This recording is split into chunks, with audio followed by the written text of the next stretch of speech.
यहाँ सभागार में उपस्थित सभी टेरर विक्टिम फैमिलीज, देवियों, सज्जनों और मित्रों। तो ड्यूटी साहब ने शेयर पढ़ दिया तो मैं सोच रहा था कि मुझे भी शुरुआत वहीं से करनी चाहिए।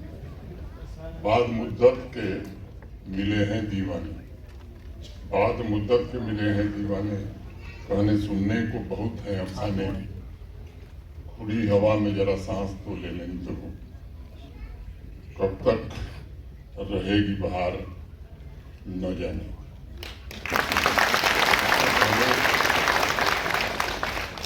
मैं पाकिस्तानी दहशतगर्दी के शिकार हुए सभी शहीदों को श्रद्धांजलि अर्पित करता हूं।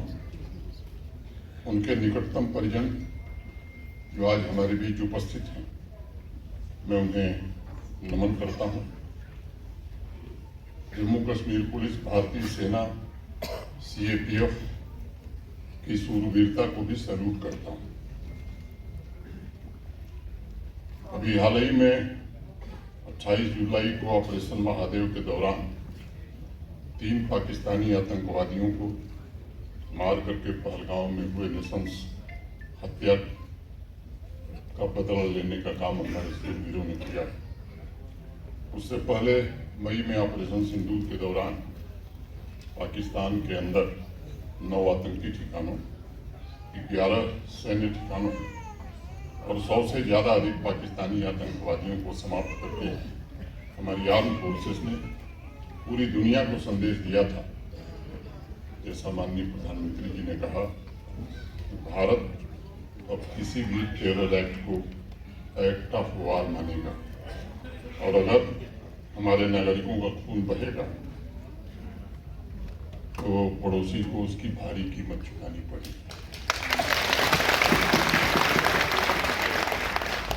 आपने अभी इस सभागार में उन पीड़ितों की जुबानी सुनी। 3 दशक तक आतंकवादी मुल्क ने आम जम्मू कश्मीर के निवासियों का लहू बहाया। अनेक परिवार आज इस सभागार में मौजूद हैं। वक्त गुजरता गया लेकिन उनका दर्द नहीं भूल सका। मैं मानता हूं जो पीड़ा आपने झेली है उसे शब्दों में बयां करना ये बड़ा कठिन काम है। जो तकलीफें, जो मुश्किलें आपको उठानी पड़ी हैं उसकी तुलना नहीं की जा सकती। आज भी जब हम में से अनेक लोग टेरर विक्टिम फैमिली से मिलते हैं तो उनके चेहरे पर जो जख्म दिखाई पड़ता है वो किसी को भी दर्द देता है। इंसाफ का इंतजार करते करते अनेक बुजुर्गों की आंखें बंद हो गई, सांसें रुक गई। पूरा देश जान गया है कि इंसाफ के लिए आप सबने बहुत लंबे समय तक धैर्य और सब्र रखा, लेकिन अब वो इंतजार खत्म हो गया है। संयोग से आज 5 अगस्त की तारीख है। मैं मानता हूं कि 5 अगस्त जम्मू कश्मीर के इंसाफ की तारीख है। आज से ठीक 6 साल पहले भारत के आदरणीय प्रधानमंत्री श्रीमान नरेंद्र मोदी जी की दृढ़ राजनीतिक इच्छा शक्ति के कारण एक फैसला हुआ और जम्मू कश्मीर के पूर्ण एकीकरण के 72 वर्षों का इंतजार पूरा हुआ। एक व्यवस्था जो भेदभाव से भरी हुई थी उस व्यवस्था को समाप्त करने का आरंभ हुआ और काफी हद तक अब वो भेदभाव वाली व्यवस्था समाप्त हो गई है। मैं बार बार कहता हूं कि 5 अगस्त 2019 के बाद एक नए जम्मू कश्मीर का जन्म हुआ। कई लोग इससे सहमत नहीं होते हैं। लोकतंत्र में सबको आजादी है अपनी अपनी बात कहने की। मैं मानता हूं कि दशकों के अंधेरे को हटाकर उस दिन एक ऐसा जम्मू कश्मीर उभर कर सामने आने के लिए तत्पर था जिसकी नजरों में स्वर्णिम भविष्य के सपने दिखाई पड़ रहे। एक ऐसा जम्मू कश्मीर उस दिन पैदा होने के लिए आतुर था जिसकी रग रग में तरक्की के लिए अपराजित पौरुष भरा हुआ था। एक ऐसा जम्मू कश्मीर हमारे सामने आ रहा था जिसमें हर एक बासिंदा को बराबरी का हक मिला था। कोई भेदभाव नहीं था। और उस दिन ये तय हुआ था कि भारतवर्ष के सभी नागरिकों को जिन सुविधाओं का लाभ देश के बाकी हिस्से में मिलता है वो सारी सुविधाएं जम्मू कश्मीर के नागरिकों के लिए भी उपलब्ध रहेंगी। आप लोग जानते हैं सैकड़ों ऐसे कानून थे जो देश की संसद ने बनाए थे। भारतवासियों को जो देश के दूसरे हिस्सों में रहते थे उनकी तरक्की के लिए वो काम में लाए जाते थे। वो कानून पूरे देश में लागू थे लेकिन जम्मू कश्मीर में लागू नहीं थे। 6 वर्ष पहले आज ही के दिन 890 से ज्यादा ऐसे कानून और उनका लाभ जम्मू कश्मीर के लिए सुनिश्चित हो इसका मार्ग प्रशस्त हुआ था। अब तो इन 6 वर्षों में जम्मू कश्मीर का आम इंसान भी समझ गया है कि 370 की आड़ में कैसे आतंकवाद और अलगाववाद को बढ़ावा दिया जाता था। हजारों निर्दोष नागरिकों को आतंकवादियों ने मौत के घाट उतार दिए थे और आतंकवाद को संरक्षण कैसे मिलता था अब ये विचार करने का विषय है। सीमा पार से आतंकी मुल्क पाकिस्तान और यहाँ कश्मीर में मौजूद टेरर इकोसिस्टम का प्रोपेगेंडा चलाने वाले लोग ये उतने ही जिम्मेदार हैं जितना पाकिस्तान जिम्मेदार है।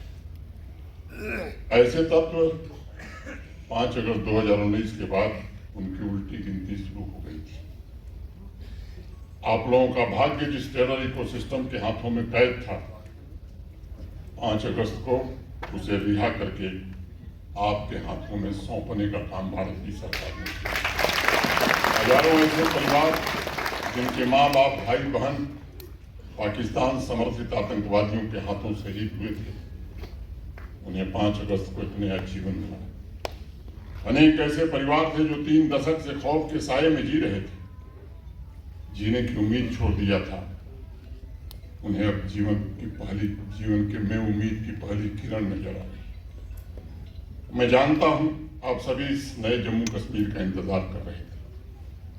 कुछ लोग इस परिवर्तन की तरफ आंख मूंद कर बैठे पूछते हैं कि नया क्या है जम्मू कश्मीर।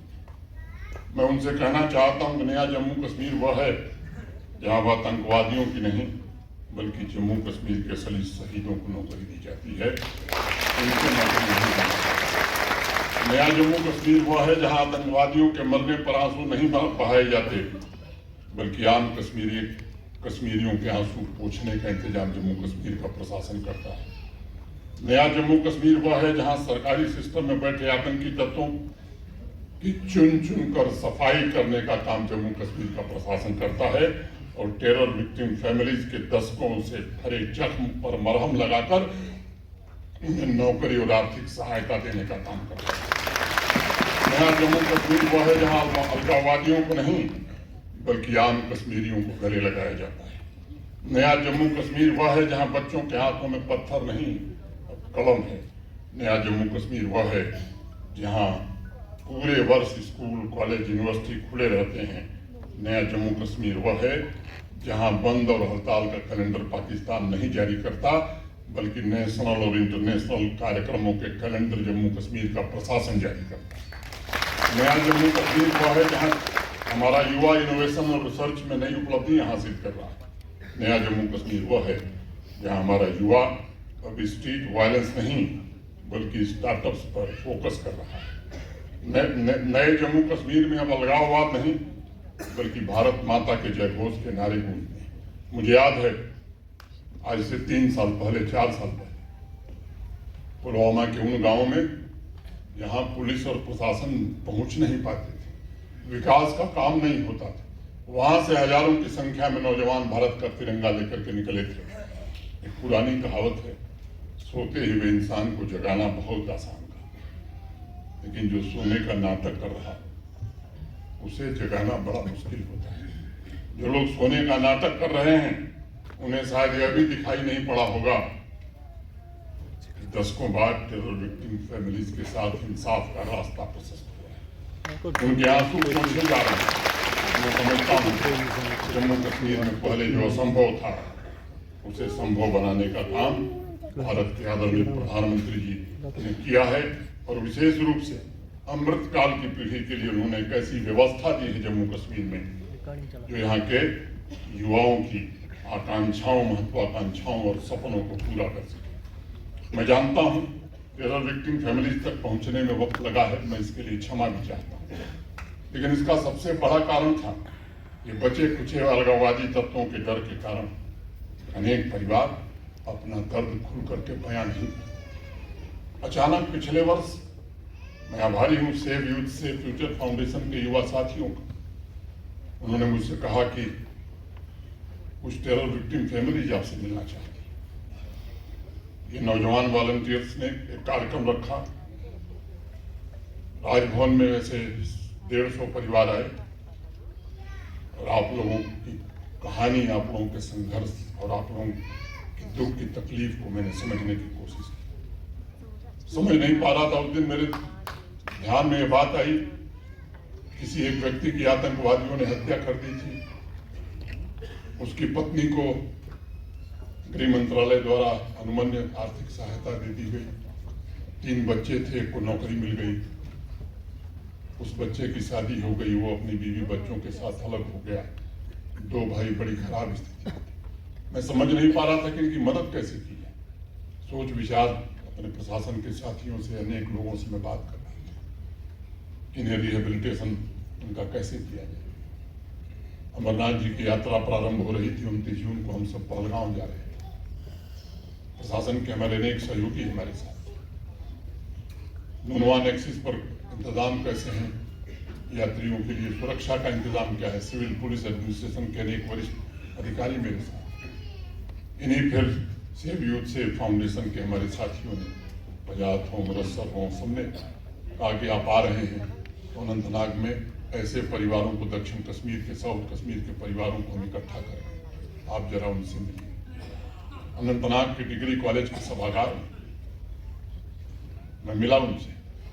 एक बच्ची खड़ी हुई, उसने कहा कि मेरे पिता एसपीओ थे, उनकी हत्या हो गई, मेरे परिवार ने मेरी माँ को बाहर निकाल दिया, मेरे रिश्तेदारों ने हमें छोड़ दिया, मेरी माँ ने भीख मांग करके हमको और हमारी छोटी बहन को पढ़ाने का काम किया। एक और टेरर विक्टिम फैमिली का एक साथी खड़ा हुआ, उसने कहा मैं थाने पर दौड़ते दौड़ते थक गया, मेरे पिता को दिन दहाड़े आतंकवादियों ने मार दिया था, पुलिस में FIR नहीं।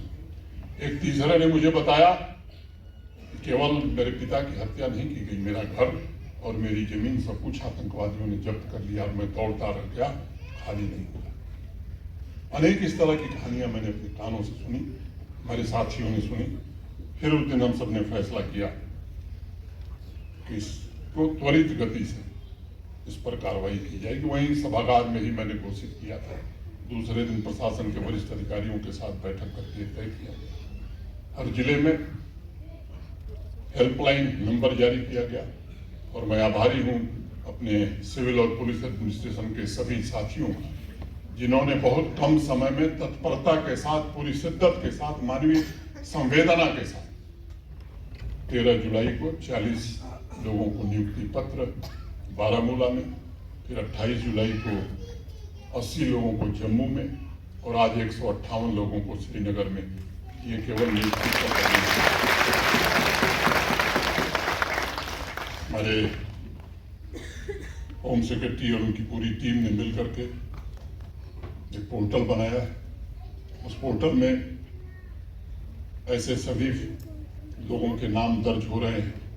FIR नहीं हुई है तो वो भी होगी, प्रॉपर्टी अगर हड़प लिया है तो वो भी दिलवाया जाएगा, नौकरी नहीं मिली है जो वाजिब है, मैं सब दोहरा रहा हूँ, जो वास्तव में वाजिब हकदार है उसे नौकरी भी मिलेगी, जिसे आर्थिक सहायता नहीं मिली और एक प्रशासन के हमारे वरिष्ठ साथियों ने फैसला किया, इन परिवारों से अगर कोई सेल्फ एम्प्लॉयमेंट के लिए आगे आना चाहता है तो उन्हें आर्थिक सहायता और उनकी होल्ड हैंडलिंग भी जम्मू कश्मीर प्रशासन करेगा और तेज गति से काम करेगा। 29 जून को इस बच्ची ने अपनी कहानी बताई थी, यास्मीना नाम है उसका। 17 जुलाई 2002 को हपटनाड इस मुकाम के रहने वाले उसके पिता SPO मोहम्मद अयूब खान आतंक की हिंसा के शिकार। देश सेवा में उन्होंने जब शहादत दी तब उनकी 2 बेटियां एक 3 साल की थी, एक 1 साल की थी। आज उनकी बड़ी बेटी यास्मीना और उनकी मां श्रीमती रशीदा बानो हमारे बीच मौजूद है। मोहम्मद अयूब की मौत के बाद परिवार को सिर्फ सामाजिक बहिष्कार का ही सामना नहीं करना पड़ा, बल्कि उनके सामने जीवन गुजारने का संकट खड़ा था। उन्हें अपना घर छोड़ना पड़ा। 15 साल परिवार संकट झेलते हुए अपना गुजर बसर करता रहा। यास्मीना ने मुझे कहा था कि उसकी माँ को कई बार भोजन और दवाओं के लिए भीख तक मांगनी पड़ी। लोगों के घर में बर्तन मांझ कर उसकी माँ ने परिवार का भरण पोषण किया। इतने कष्ट और संघर्ष के बावजूद माँ ने सुनिश्चित किया कि दोनों बेटियों को बेसिक एजुकेशन प्राप्त हो और आज यास्मीना को सरकारी नौकरी का पत्र यहाँ मिला है। मुझे बात में 23 साल की देरी का अफसोस है, लेकिन साथ में इस बात की बेहद खुशी है कि आज इस परिवार का एक नया जीवन, गरिमामय जीवन प्रारंभ हुआ। अनंतनाग में यास्मीना जैसे अनेक परिवारों के दर्द सुनने के पश्चात ये निर्णय हुआ था। जस्टिस और जॉब्स, ये केवल जॉब्स नहीं है, ये जस्टिस भी है। और इतने कम समय में मैंने पहले भी कहा कि प्रशासन के साथियों ने जिस शिद्दत और संवेदनशीलता से काम किया है और निश्चित रूप से काबिल तारीफ। ये सिलसिला रुकने वाला नहीं है। जिनके अजीज आतंकियों की गोली के शिकार हुए हैं, उन्हें चिंता करने की जरूरत है। उनकी चिंता करने के लिए भारत के प्रधानमंत्री श्रीमान नरेंद्र मोदी ने एक अच्छी व्यवस्था जम्मू कश्मीर में बनाई। ये निरंतर चलता रहेगा। और मैं आपको अपने साथियों के साथ भरोसा देना चाहता हूं कि जब तक आतंकियों के जुर्म के शिकार के हर एक परिवार को इंसाफ नहीं मिलता है, डिस्ट्रिक्ट हेल्पलाइन हो, डिविजनल हेल्पलाइन हो या हमारी पोर्टल हो, हम ऐसे परिवारों की जानकारी भी देते रहेंगे और उन्हें न्याय और मदद भी देते रहेंगे। हर एक जेन्युइन केस को इंसाफ मिले और यही नहीं, दोषी को सजा मिले, इसका भी बंदोबस्त जरूर किया जाए। आज नौबाग अनंतनाग के रहने वाले सुहेल माजी को भी 31 साल के लंबे इंतजार के बाद सही मायने में इंसाफ मिला है। 30 अगस्त 1994 को सुहेल के पिता अब्दुल माजिद वानी की पाकिस्तान समर्थित आतंकवादियों ने गोली मारकर हत्या कर दी थी।